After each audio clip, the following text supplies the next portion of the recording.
అందరికీ నమస్తే అండి. ప్రస్తుతం మనం కాకినాడ జిల్లా ఏలశ్వరం మండలం ఎర్రవరం గ్రామంలో ప్రకృతి వ్యవసాయ క్షేత్రంలో ఉన్నామండి. మనతో పాటు రైతు గారు బావుజీ గారు ఉన్నారండి. ఈయన ప్రకృతి వ్యవసాయం చేయడం వల్ల మన ఆరోగ్యంతో పాటు మన చుట్టుపక్కల వాళ్ళ ఆరోగ్యం మెరుగుపరచుకోవడం అనేది జరిగిందని రైతుగా చెప్పడం జరుగుతుంది. అసలు ప్రకృతి వ్యవసాయం ఎలా మొదలుపెట్టారు, ప్రకృతి వ్యవసాయంలోకి రావడానికి గల కారణం ఏంటన్నది రైతు గారు మాటలు అడిగి మనం తెలుసుకునే ప్రయత్నం చేద్దామండి. నమస్తే అండి. నమస్తే అండి, నా పేరు బాబ్జీ అండి.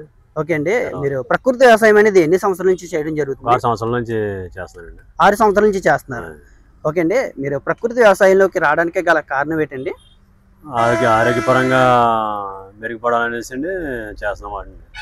ఆరోగ్యాన్ని మెరుగుపరచుకోవడానికి మన ప్రకృతి వ్యవసాయం అనేది ముందు కొంచెం ఆరోగ్యపరంగా ఇబ్బందులు పడ్డామండి.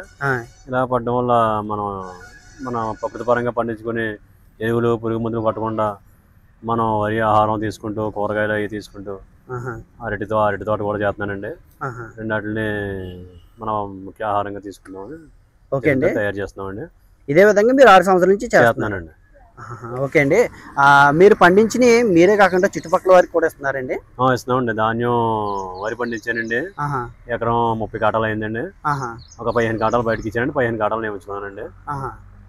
10 సంవత్సరం పండితాను కాబట్టి మళ్ళీ సంవత్సరం మళ్ళీ తీసుకుంటామండి. అలాగా మీరు ప్రకృతి వ్యవసాయంలో పండించిన ధాన్యాన్ని ఎక్కువ మంది అడుగుతున్నారండి? ఇక్కడ కావాలని అడుగుతున్నారండి.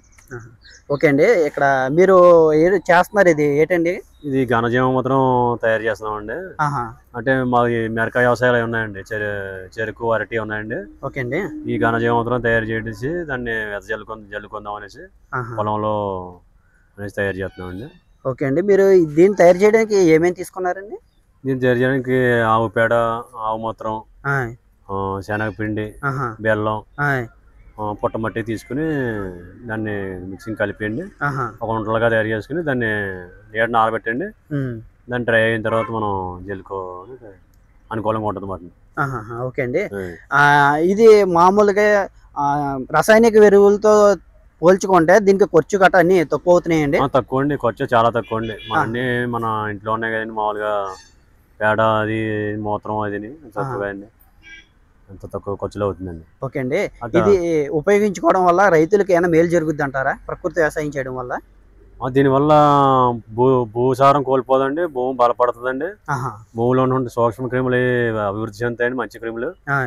వానపాములు అవి దాని మొక్క కావాల్సిన ఆహారాన్ని తయారు చేయడం వల్ల మొక్క ఎదుగుదల గ్రోత్ అది బాగుంటుందండి, మంచి దిగుబడి ఇస్తుందండి, బాగుంటుందండి.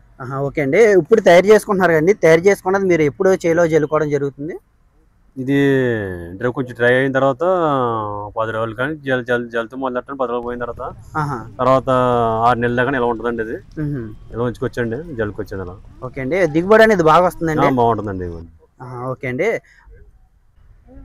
ఘనజీవామృతంతో పాటు మీరు ఇంకా ఏమైనా తయారు చేస్తారండి? తయారు చేసాండి. మొన్న మన సార్వాలో వర్షానికి నేమాస్త్రం అది స్ప్రే చేయండి. తర్వాత మారేడు కషాయం ఒకటండి. మన ప్రకృతి సిబ్బంది వారు సహకారంతో వాళ్ళు కూడా ఉండి చేస్తున్నారండి. ప్రకృతి వ్యవసాయ సిబ్బంది మీకు ఎప్పటికప్పుడు ఎంకరేజ్ చేస్తున్నారండి. వాళ్ళు మన కుదరకపోయినా వాళ్ళు వచ్చిన టైంకి మనకి చూసి చేస్తున్నామండి. వాళ్ళని ఫాలో అవి మేము సిద్ధంగా చేస్తామండి. ఓకే అండి, ఇప్పుడు రసాయనిక ఎరువులతో పోల్చుకుంటే ఇవి బాగా పనిచేస్తున్నాయండి చేనికి? బ్రహ్మాండం పనిచేయండి, బాగా పనిచేస్తున్నాయి. కషాయం మామిడి తెగులకి అది బాగా పనిచేసిందండి. ఖర్చు కూడా తక్కువ అవుతుందండి. నేమాస్త్రము పురుగు పనిచేసిందండి, పసర పురుగు గట్రా ఏం పట్టుకున్నానండి, బాగా పనిచేసిందండి. ఇప్పుడు రైతులు అందరూ కూడా ఇది చేయడం బెటర్ అంటారా? చాలా బెటర్ అండి. అంటే అనుభవం వచ్చినా తెలియదండి, ఇది వాడు ఒకసారి చూస్తాండి, అనుభవం ఇది చాలా బెటర్ అండి. ఇది మంచిదండి, ఆరోగ్యపరంగా చాలా మంచిదండి, ఎరువులు పురుగు మందు పట్టకుండా. ఓకే అండి, నాతో పాటు మా రైతు మిత్రులందరూ కూడా ఈ రకంగా వ్యవసాయం చేయడం వల్ల అందరికీ బాగుంటుంది, ఆరోగ్యపరంగా బాగుంటుంది, ఆదాయం కూడా బాగుంటుందని తెలియపరిచి చెప్తున్నానండి. ధన్యవాదాలండి.